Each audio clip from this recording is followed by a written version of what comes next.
Hello, hello, and welcome back to another amazing empowerment session.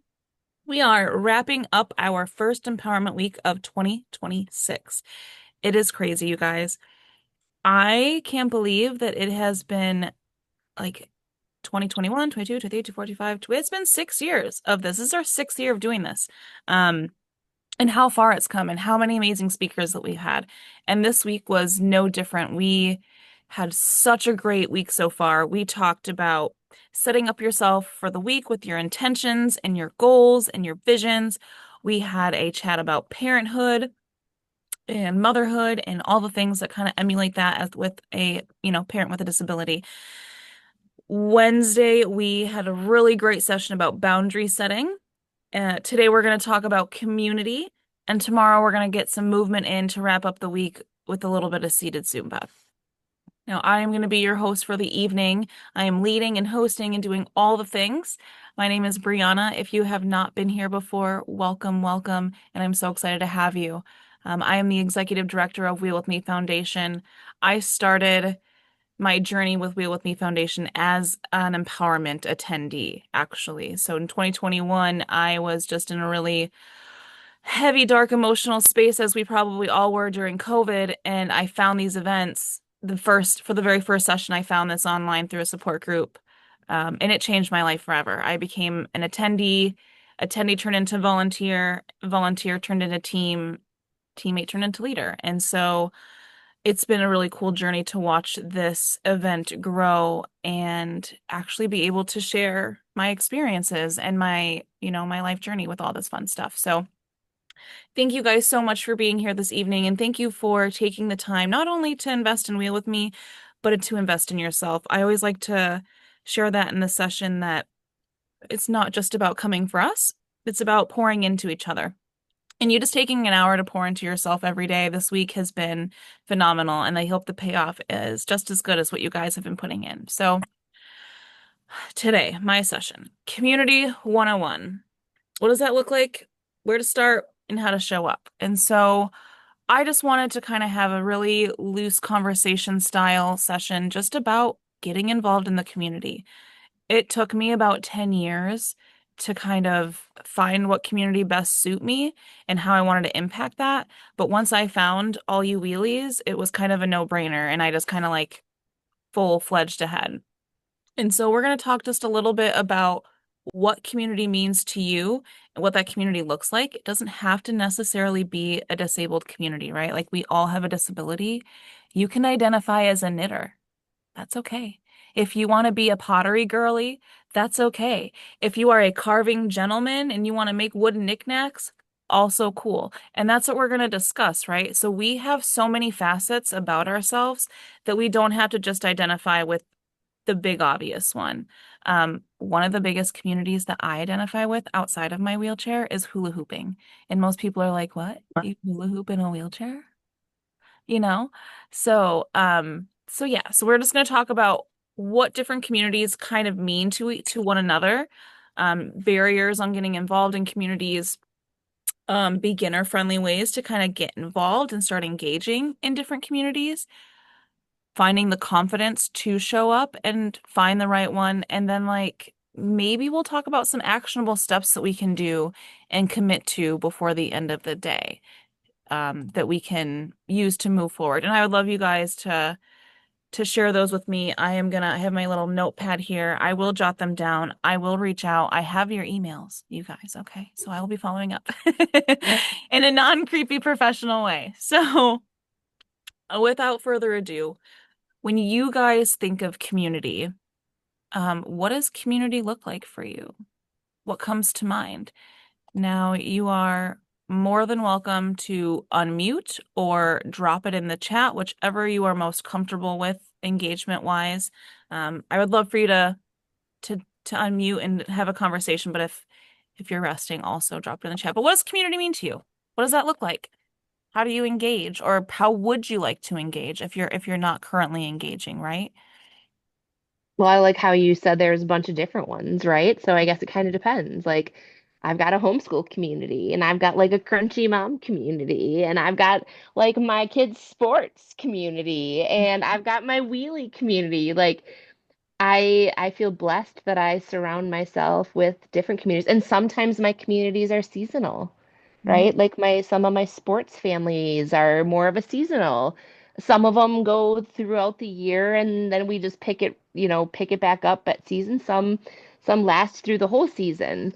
But it really kind of depends. And then there's the ebb and the flow of them. And like you said, sometimes it's a point where you're like, gosh, where is my community?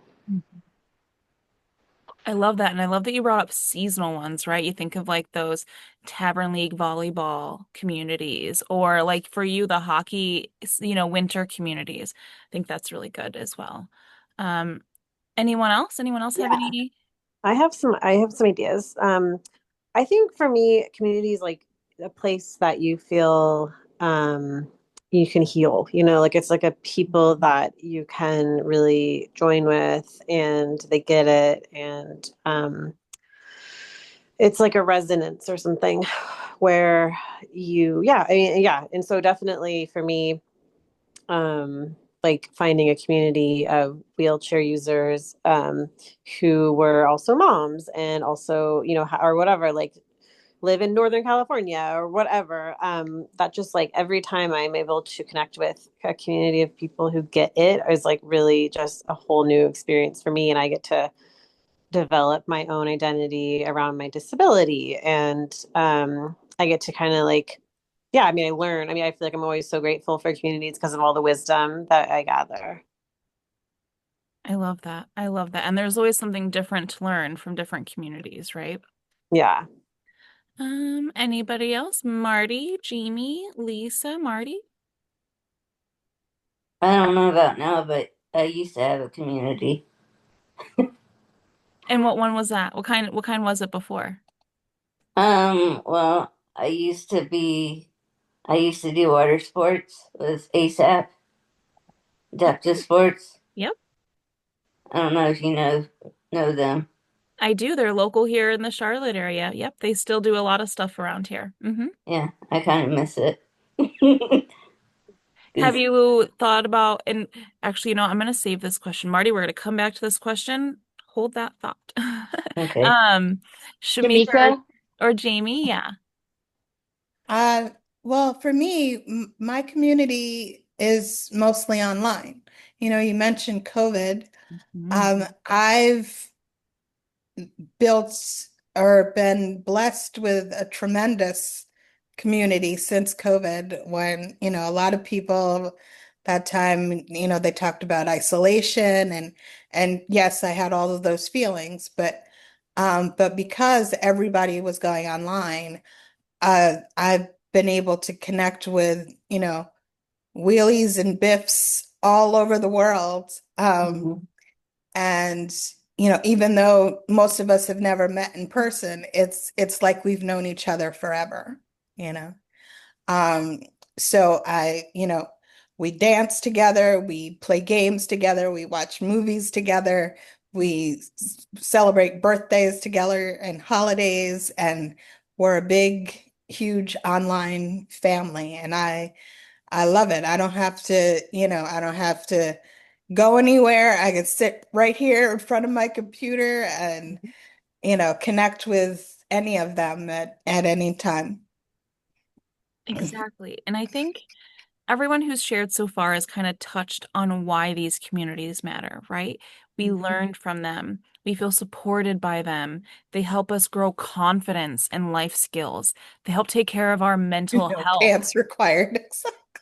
Right? I'm like the best Exactly. thing. No pants required. And honestly, I have a couple communities in person that are like that. So if you find Oh, the good ones in person too, they will also accept you with no pants on.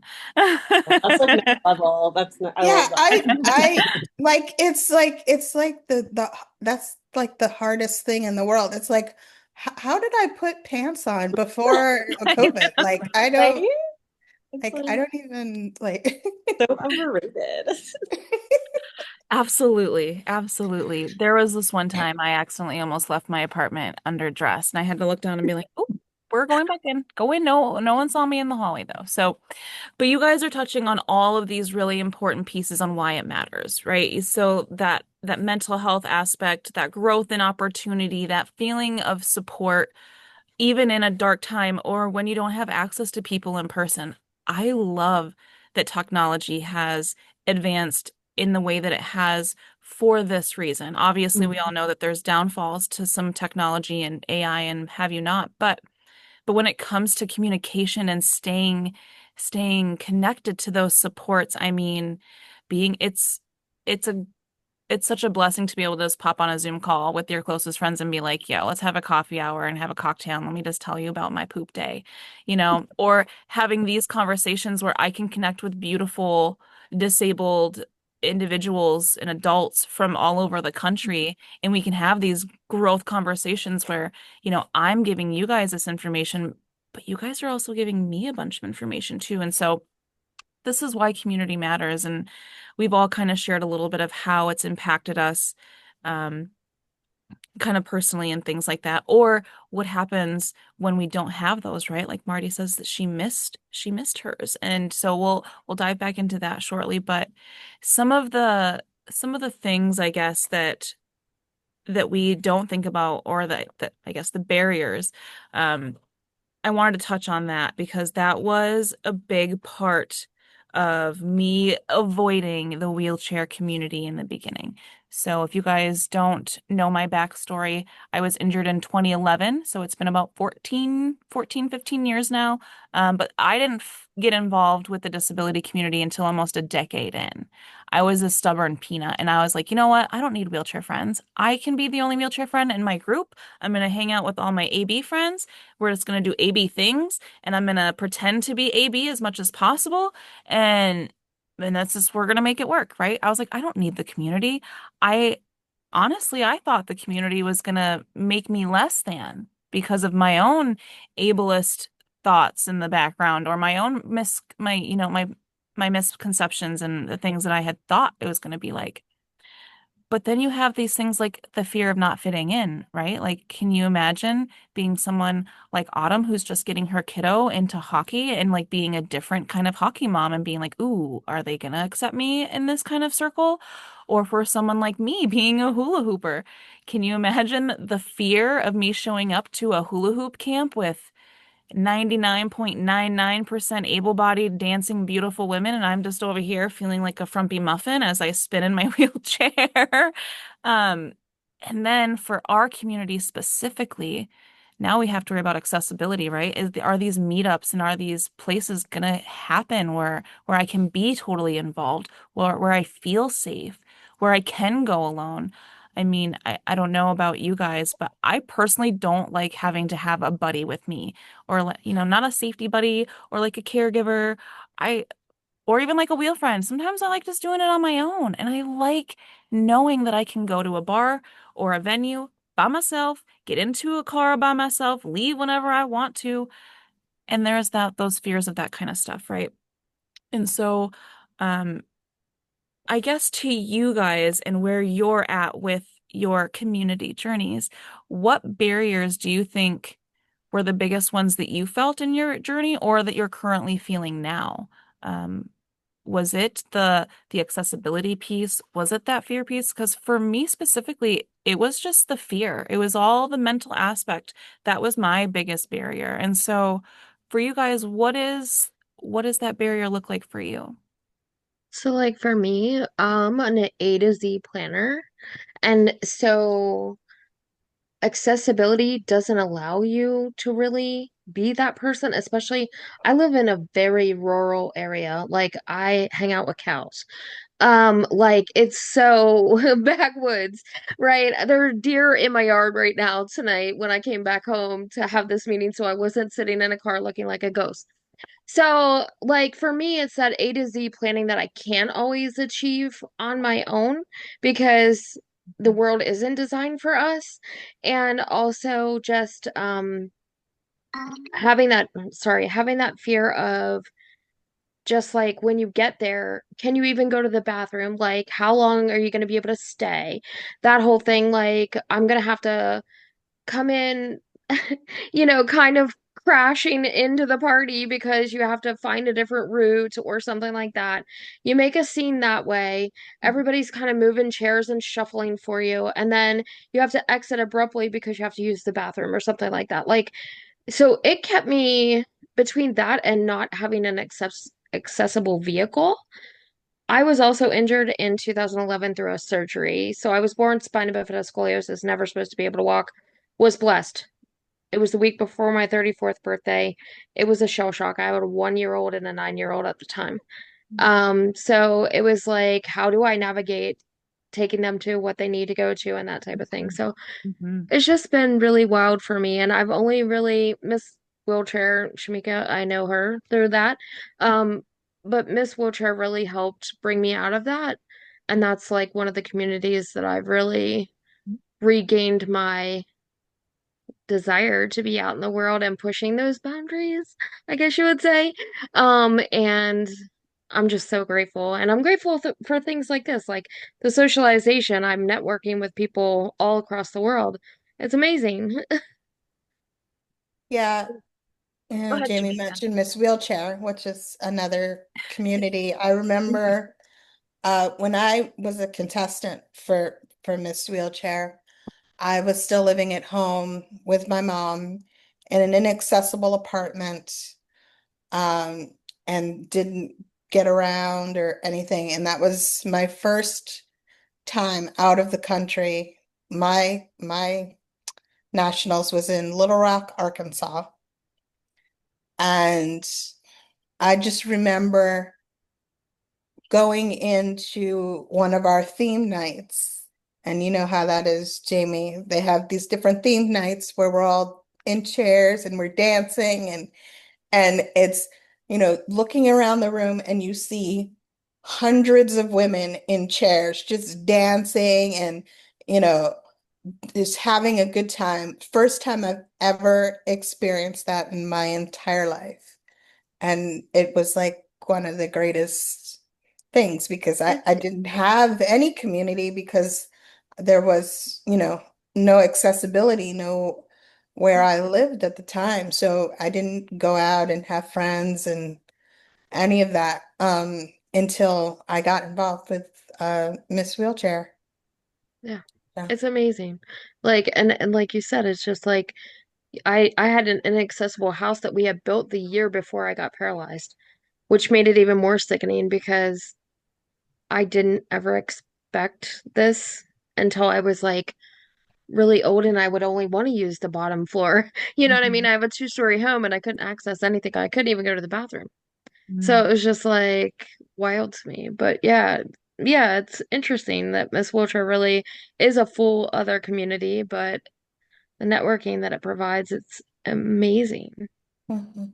I was an add-on. I had a similar experience when I went to the Rolettes experience. That's Oh, what I was going to actually mention that one. Go ahead, Lindsay. Oh yeah, yeah. I mean, I was just really resonating with what Shamikwa said because I had the same exact thing where well, not the same exact thing, but I basically was like just injured and I didn't know a single wheelchair user.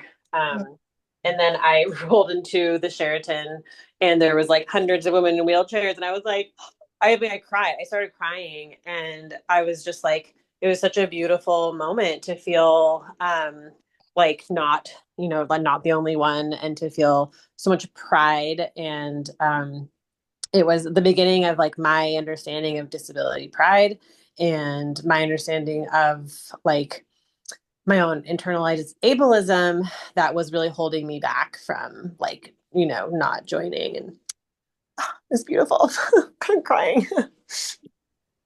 yeah. I feel like that when I went to the retreat. Like I was the biggest baby the whole weekend. I cried every single day because of just like how I felt and just being around it. And like, when we are all piling out and right, like you said, with all the wheelchairs around, like it is such an empowered feeling. And even these moments now, like even when we're not in person, like when I leave these calls and when I get to talk with my wheel people, like it's a different feeling. Like I feel like I can take on the fucking world. Yeah. Like and and like that's just no other way to say it is it because it's how I feel. And it sometimes it doesn't last a really, really long time. Sometimes it lasts, longer than others, but I do. It's like then in those moments you're like, okay. Like, all right, we're okay. Yeah. Hmm. Hmm. To build a compound where we can all just live, please. Okay. So we need to just Yes. do that. Okay. Let's do it. Well, we with me foundation compound. I think we're gonna Girl, I'm ready. You know, ready. we are ready. That is honestly a side random note that has nothing to do with empowerment tonight, but that is my dream is to build a wheelchair community. Like obviously, Wheel with Yeah. Me Foundation's main goal is to have a transitional apartment complex, right? And I'm gonna make that dream possible for my best friend. But I'm gonna build on that, and I want it to be like a whole like half of a city. I want it to be like blocks. I want every house to be accessible so that I can go to hers, she can come to mine. If the kids want to hang out, they don't have to pick which ones they got to go to. The We're park, gonna make the the whole board. state accessible. Watch out! Exactly. And the That's mulch will be not dividing everybody. exactly, exactly. That is part of my like manifestation every Yeah. morning when I do my little meditation intention thing. So that was my side random note. So that is a goal, Lindsay, is to make the world so accessible that we can literally check on any neighbor that we want, because that's how it should be. I love it. Universal Yeah. design. Yes, Here we ma'am. come. So I think I'm just kind of reviewing my notes here, and I think we've really kind of touched on how and why we find like different right communities for us, right? We have a couple ladies here that are really involved with parenthood and things like that. We got the Miss Wheelchair Girlies. I've obviously been really involved with Wheel with Me Foundation for a ton, but I mean, when it comes to finding the right community for you, it doesn't have to look like everybody else, first of all, and you don't have to rush into it. Like, take some time, right? If you're unsure, and this is like, I think of adaptive sports, for example, right? If you're unsure if you want to try rugby or seated basketball or volleyball or something along those lines, observe it, right? Get involved with that little community as a watcher, as like someone who's just coming to support them. See how the team operates, see what the commitments are, see if it fits into your lifestyle, right? You don't have to participate right away. And I think that, you know, Autumn and Lindsay's stories, and I only bring them up for examples because I've kind of seen their journey. I think that's kind of how it started a little bit, right? You come to these events, you kind of stand off on the back a little bit. You're like, okay, I see what's going on here. Now I know what I want to get involved in and how I want to do that. And that is okay. It's okay to tiptoe and to test things out. Um, I love CrossFit for fun. It's fun. I like the high intensity. I like how quick it is. I don't love working out for an hour, 45 minutes. It's kind of draining. If I can get my workout in 20 minutes and be good for the day and feel really strong, I would love that. I do not love CrossFit competition. I tried it out. I did it for a year. I trained my butt off all summer long. I competed for 5 days and I felt dead afterwards. And it was a really cool experience, and I'm really glad that I did it. But I learned by the following year that competition isn't for me. It was a lot. And I'm in a season where I want to be a professional. I want to focus on my professional life. I want to get that financial security piece under control. And so it's okay. I tried it on. I found out that it wasn't for me. I moved on. So kind of moving into some beginner ways to show up, right? And this is kind of what we just touched on, attending once or twice. I love that Jamie showed up, and I love that she admitted, like, hey, I'm not really sure what to do with all of these changes. It's been kind of a lot. I never anticipated this happening. And I love that she's like, well, I'm going to check out this Wheel with Me thing. Let's just sit in, find out, right? She sits in for a night. The next night, she's getting really active, and now she's communicating. The third night, she comes back. Now she's exchanging numbers with another Miss Wheelchair Girl or someone else who might be interested in learning her journey, right? By the fifth night, she's reaching out to Bree. She's like, I want to volunteer. I want to get involved. Tap me in, coach. Right? So, like, take those beginner steps. I'm very proud of you, Jamie, for showing up here. I had to call you out for that. Same with you're welcome.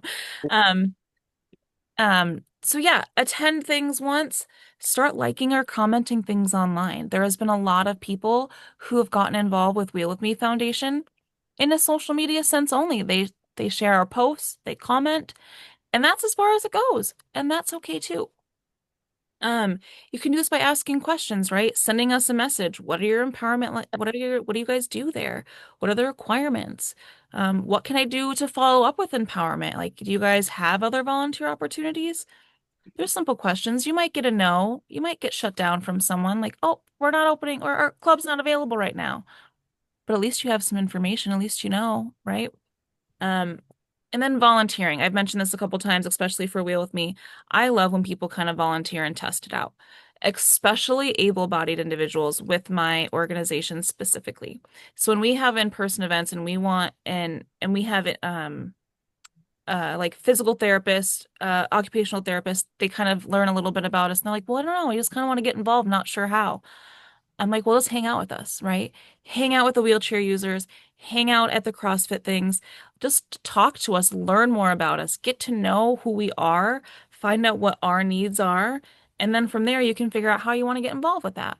And I've had people do that where they love coming and being an athlete spotter. That's what they ended up coming to do. They come on our weekend workouts, the monthly workouts that we have, and they just help spot are disabled athletes, and that's what they do. That's their best way they want to get involved. So, how do you know what you want to do unless you kind of try it on a little bit?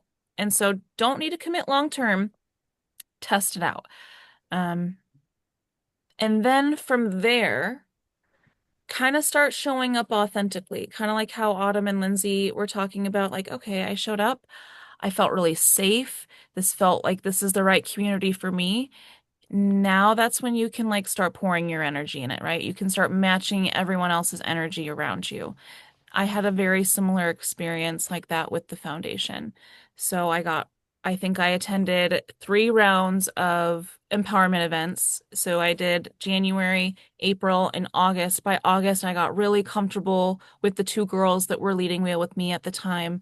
So our founder, Jesse, and our amazing past worker, Jackie, had been running it. And so at that point, they were like, hey, you've been showing up a lot. Do you want to like maybe volunteer and try to help out? And I was like, yeah, I really do. And so then I got involved and I saw how these girls were showing up for the nonprofit. I saw their creativity coming out. I saw them creating content that was going to impact other people. And then I matched that. And this is my senior year of college where I thought I didn't have any more energy or time to spare. But I saw these other amazing wheelchair users doing cool things. And I'm like, all right, I'm going to match their energy. And that's when I felt safe enough to kind of add in these new adventures, add in learning about nonprofit work, add in learning about content creation, finding my own voice. How do I want to share my story, right? Like I've been told by Jesse and Jackie that I have a really impactful story, but what does that look like for me for sharing it? And that can be different for everyone too. You can get involved with a community like how Shamika does, just virtually and online. You can be more hands-on in person, like me and Autumn with our camp stuff. It try different things on and figure that out. Um, because once you get there, that confidence piece and that energy matching really changes the game. Since I have been in the Wheel with Me community, I have gotten off disability. I learned how to cath in public restrooms. I can utilize toilets in a way that I couldn't utilize them before because I was never taught how to do these things. I've actually taught other wheelchair women how to cath on a toilet who didn't have those skills after leaving rehab. I've been able to share how to get in and out of a car, just little tiny things. And it all came down from that confidence that I got from that community. And once once I was able to really figure that all out, it just kind of felt so natural to be in that community, right? So what has that been like for you guys? Um, how I guess Lindsay or Autumn or Jamie or Shamika or even Marty with ASAP, how did those communities that you used to be involved in give you that confidence, not only in that community, but to like expand your independence outside of those communities, right? Into your professional lives a little bit, into your personal goals, into your love lives, if that is part of the case, you know? So how has these communities and the confidence you've gotten from them made an impact with you guys?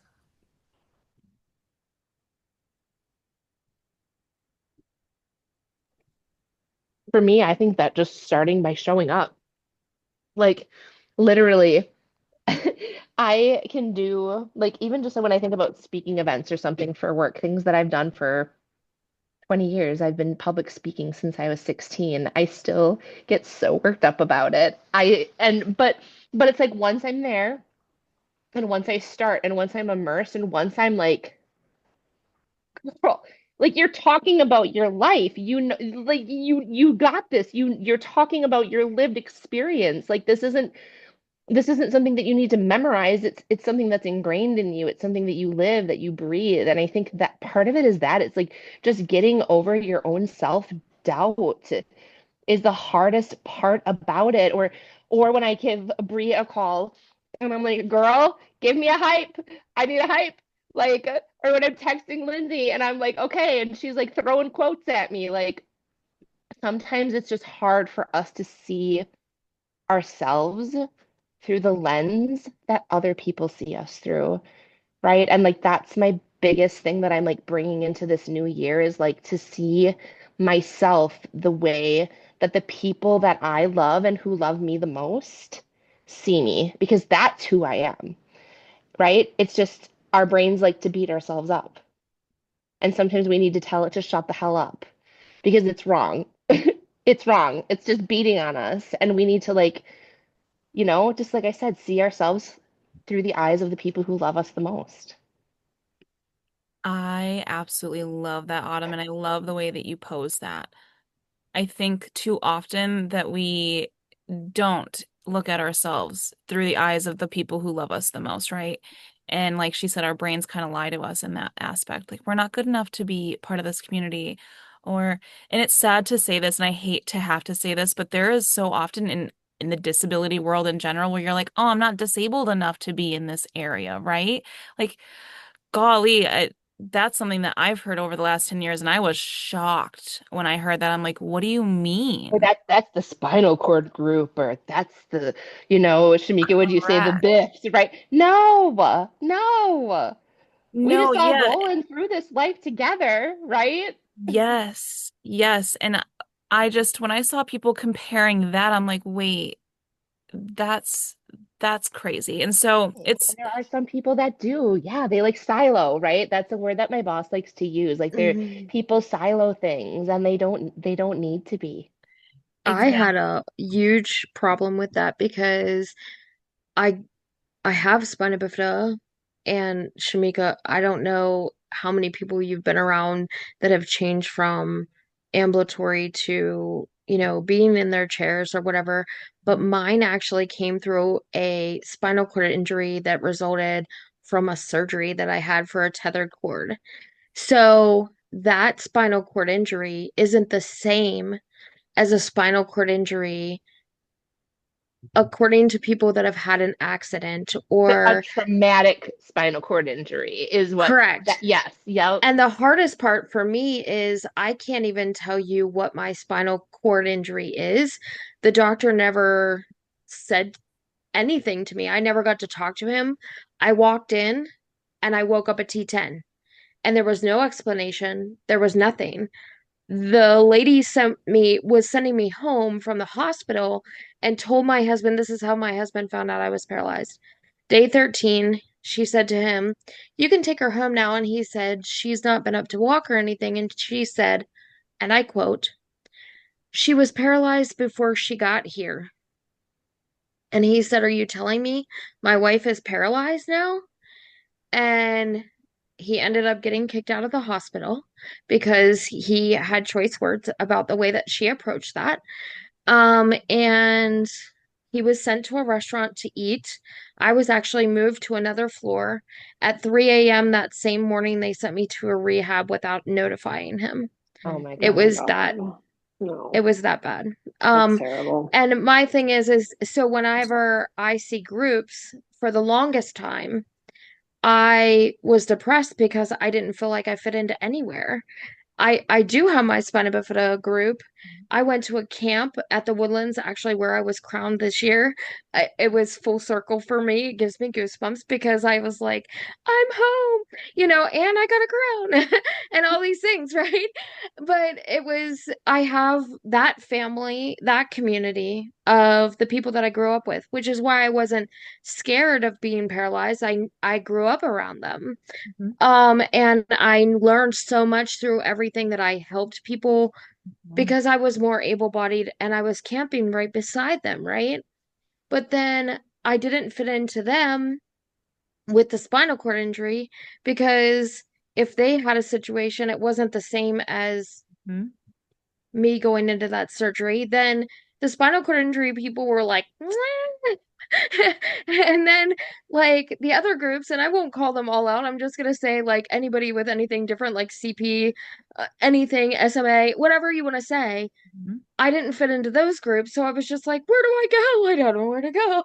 And that You and know? that's exactly what I was going to bring up, Jamie, is that because of this, who has the worst situation, I guess, is kind of the way that people want to peg it, is that they isolate you, right? And how did that make, and you kind of explained that made you feel depressed, that made you not want to get Yep. involved, that made you hesitant for joining these communities.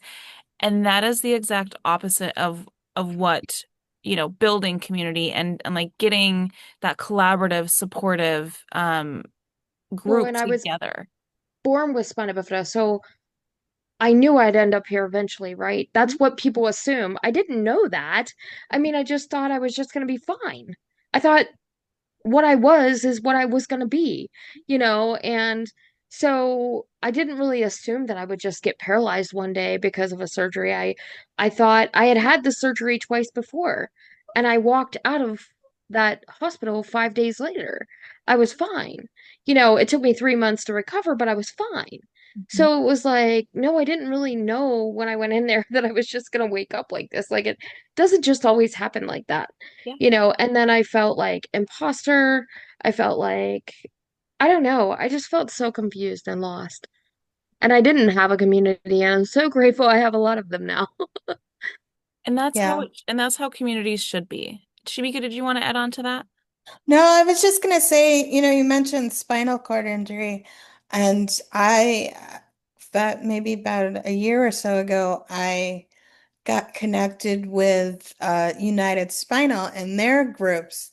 And I, again, was very hesitant because I have spina bifida. Mhm. A lot of the things are the same, but I was like, oh, okay, should I be going to a spinal cord injury group? Mhm. I like these people, they're cool people, but I don't know. I don't know.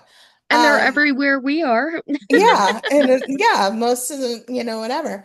And but they never said anything. I go to they do a social hour, virtual social hour.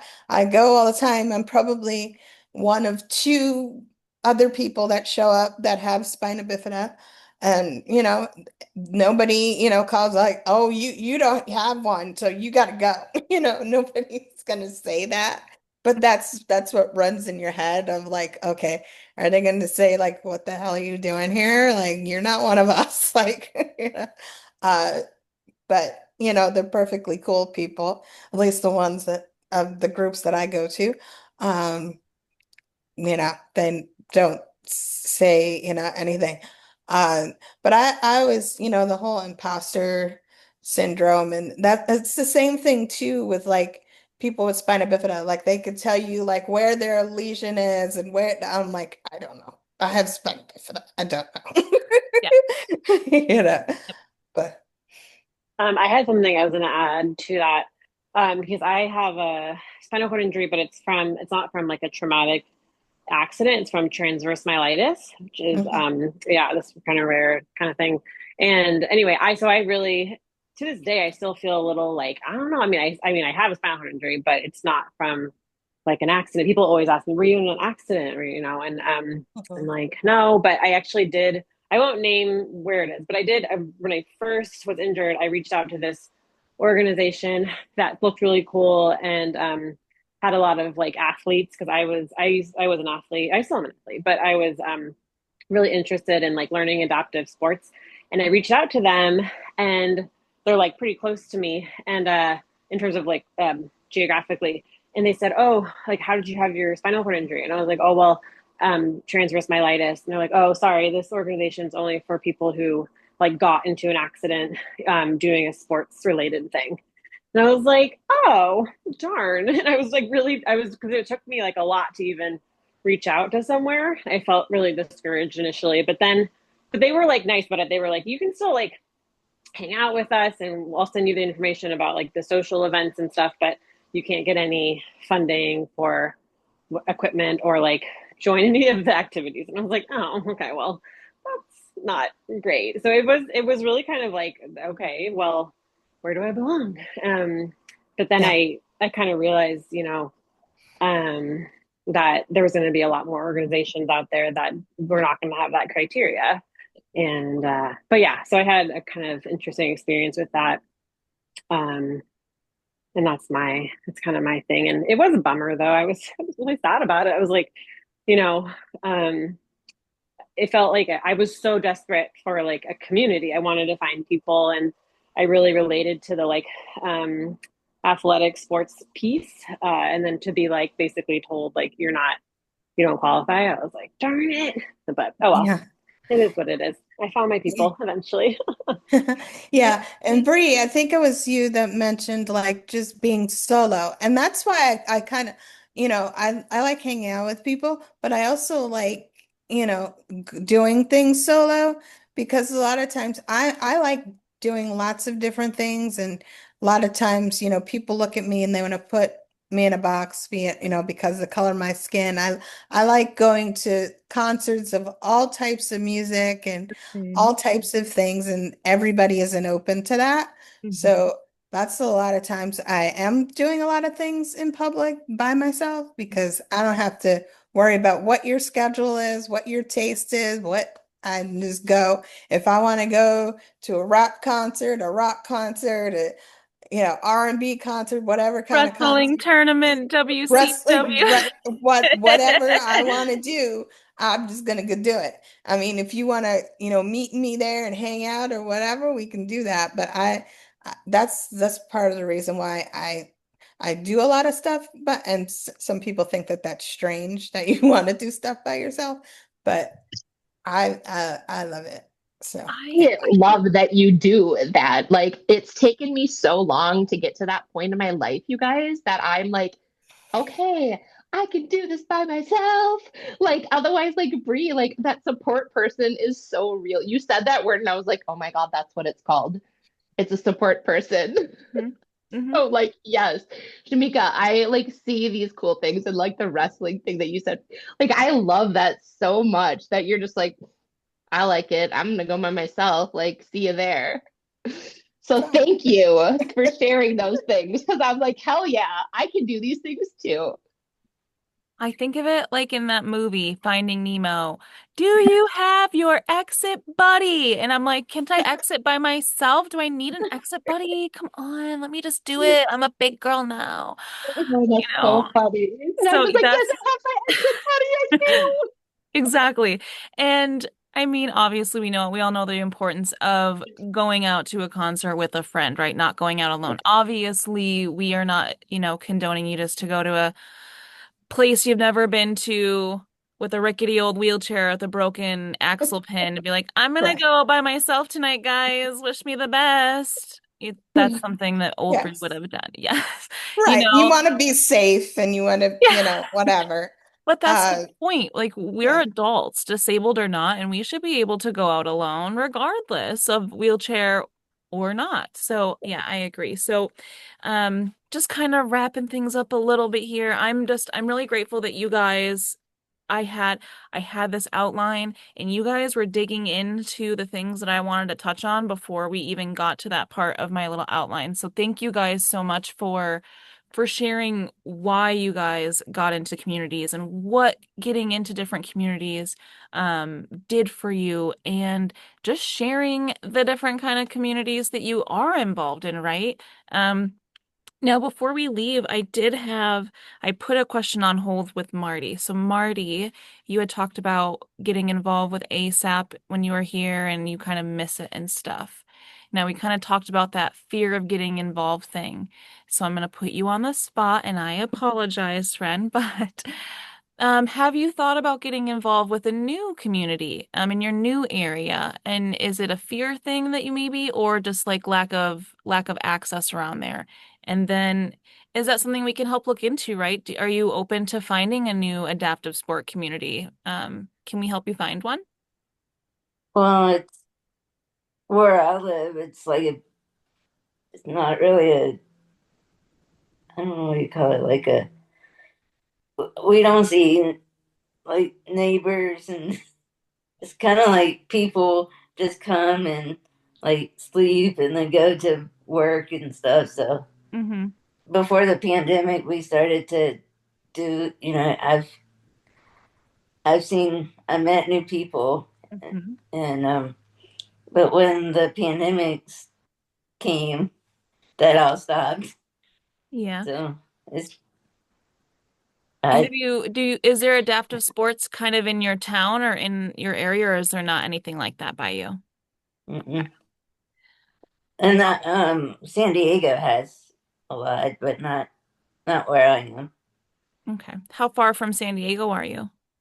An hour, Okay, it's a depending kind on of traffic. yeah, I was just gonna say, yeah, that's not too far, and probably depending on the day, but well, at least you know that, like, worst case scenario, if you really, really missed it and you really wanted to get involved, you could drive that hour, maybe 2 hours, depending on the traffic, Yeah, and stuff like that.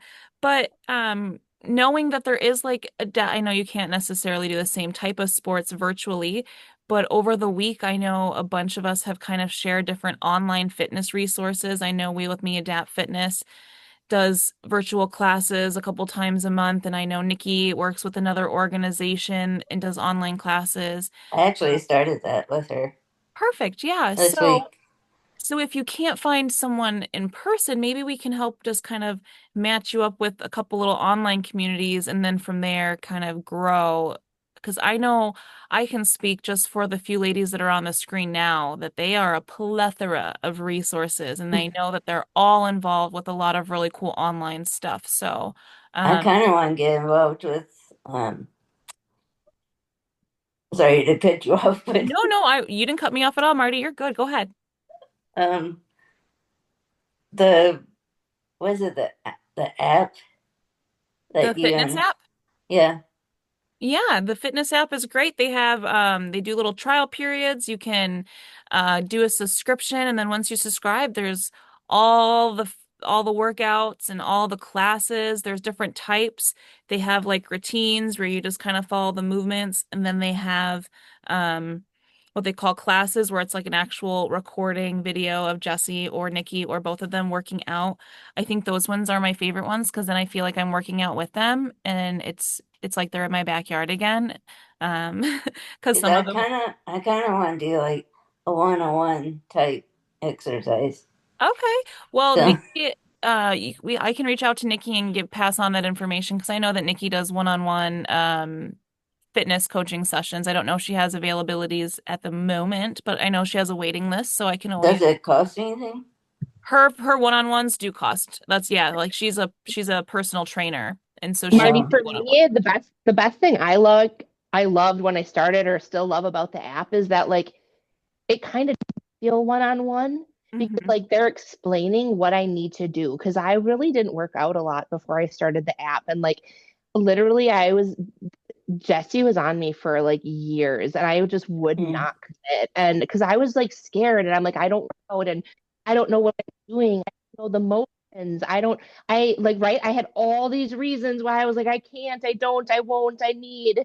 And Hmm. like once I finally started, so even if you just commit to say I'm going to commit to 1 month, I don't know, Breeze, if there's still that first month free, or I know not, but it's a like, couple times a year. I'll find out when that okay, is. okay, Yeah. okay, and like just commit to like 1 month and just start out and just see which ones you like. Because actually, my 12-year-old, actually, there's a couple he'll do with me too, because Mm. he likes the one with the two guys where they're Yes. talking about Chipotle. Like that's his freaking favorite one. He loves it, and like he loves that they talk about Chipotle, and he loves that there's a dog that barks in the back, and like so I can get him to commit to some workouts with me too, which is really cool.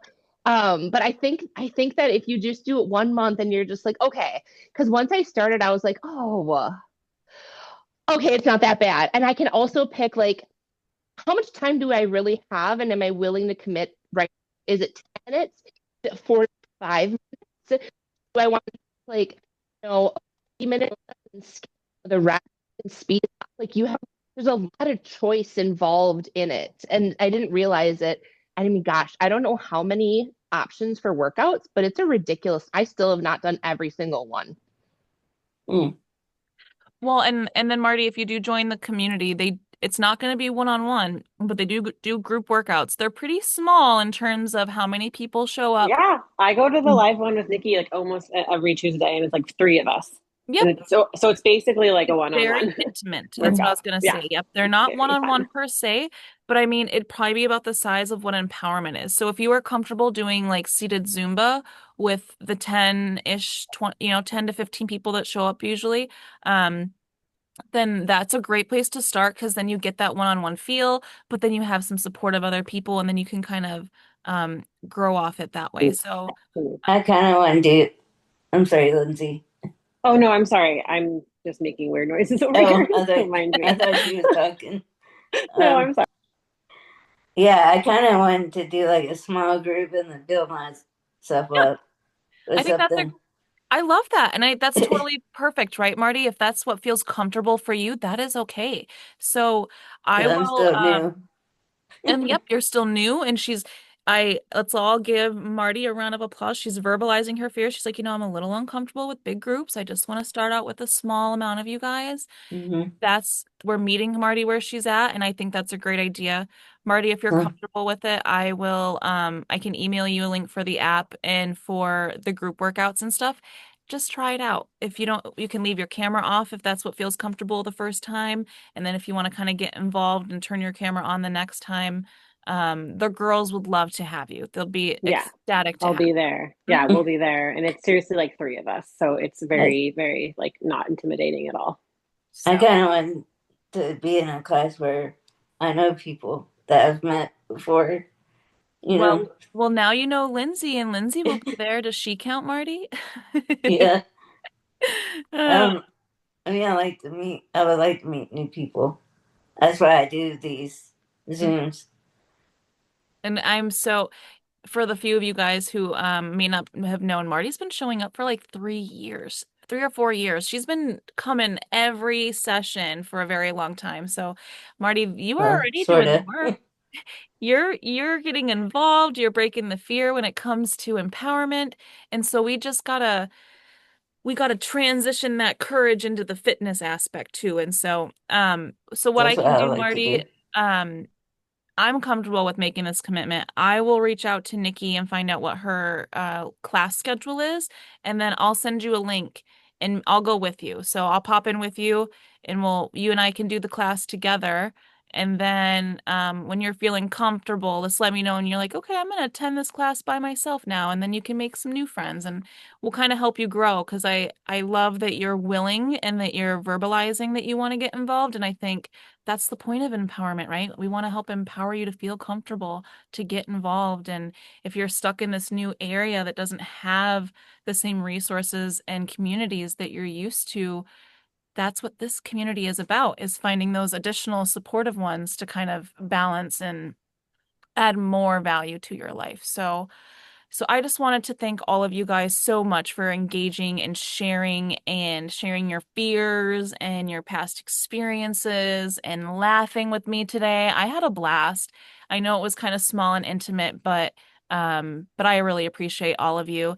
So thank you guys so much for showing up for the foundation. But as always, thank you for showing up for you guys. That's the most important thing. I love that you guys show up at least an hour a week for 4 times a year for yourselves. Um, the week is almost over, but not quite yet. We have one more amazing night left. So if you do not have plans on your Friday night, and that's not anything bad, right? Just because you don't have plans doesn't mean you're not social.